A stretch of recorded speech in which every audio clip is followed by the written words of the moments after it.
How to fix an unexpected error occurred in Facebook. Please try again later. Hello everyone, it's me Vak, and in this video tutorial I will be teaching you how you could fix an unexpected error has occurred in Facebook. Please try again later problem fixed. For this, you have to tap on Facebook application like this, then go to the I like icon. After tapping on the I like icon here, now you have to go to the option of set as default. Here you have to enable open the supported links, then you have to go to the option of notification. Here you have to tap on option of allow sound and vibration. Go to the option of permissions and allow permission to calendar, call logs, camera, contacts, location, notification, photos and videos. Then again go back and tap on storage. Here you have to clear down the cache if there is any, and then go back again.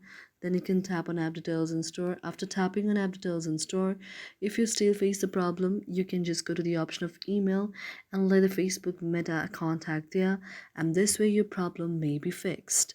Thank you for watching our video, and if you really like it, do not forget to subscribe our channel.